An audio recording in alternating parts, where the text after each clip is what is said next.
Baik, terima kasih waktu yang diberikan kepada saya. Sama kan? Kami juga memberikan barang-barang yang tadi secara berkelanjutan.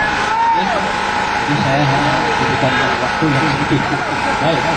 Yang pertama mengganggu dengan kalibrasi. Terima kasih kewajiban kami. Itu akan segera dibentuk.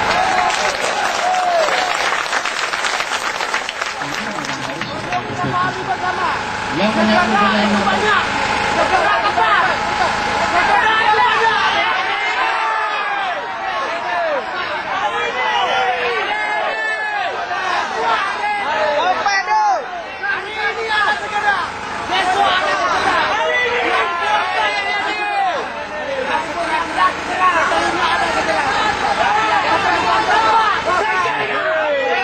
Segera dibentuk, itu kan ada mekanisme. Kalau bisa ya, kau usahakanlah.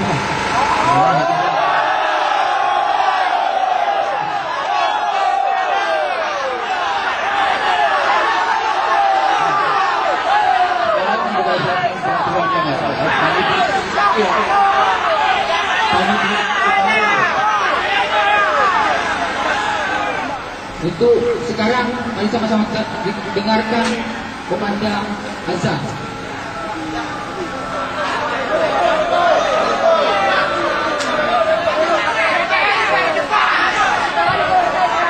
Kedua, kami dari mahasiswa bela rakyat mendesak Kepala BPR menetapkan keputusan penetapan karena HGU Pedesir terlantar atas usulan kami BPR. Jelas-jelas kita melihat ayat-ayat di sana. Itu ada tanah terlantar.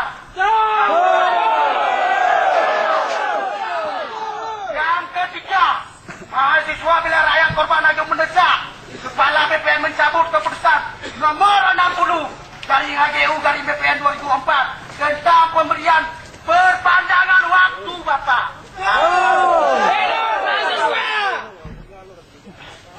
Yang keempat, itu mahasiswa bela rakyat segera mengusulkan kepada Kepala BPN tanah HGU Pedesir yang telah ditelantarkan berdasarkan laporan validasi.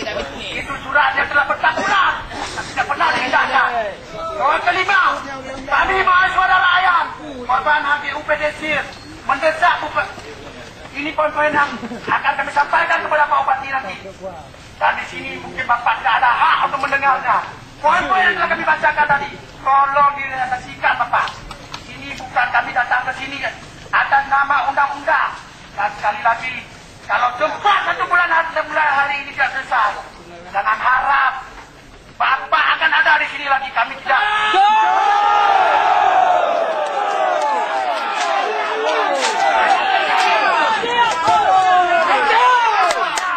Orang yang melindungi dan memberi kewajiban hak guna usaha kepada yang berhak, tapi telah salah memberi kepada hajah dan ADP.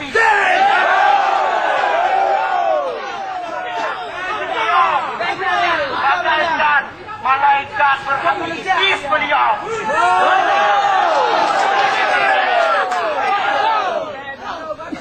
Kami meminta kepada Bapak. Kami pahami Bapak baru di sini. Kami pahami itu Bapak baru di sini. Kami meminta atas kerelaan Bapak untuk mengundang semua bawahan Bapak menandatangani pernyataan kita bersama untuk kita kirim ke BPN 1 untuk selesai kasus ini dengan bersama.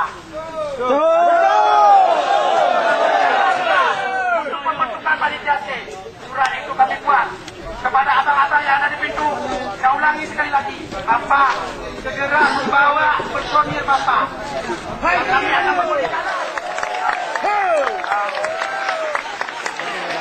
Dibaca sama Pak Kepala B. Oh, dibaca.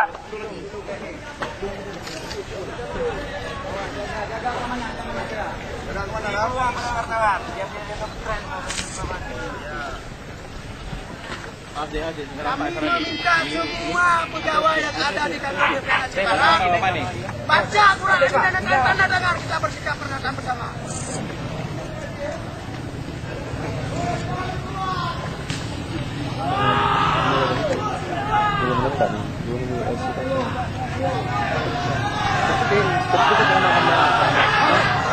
Jadi inilah bunyi redaksi surat yang sudah kami siapkan, Pak.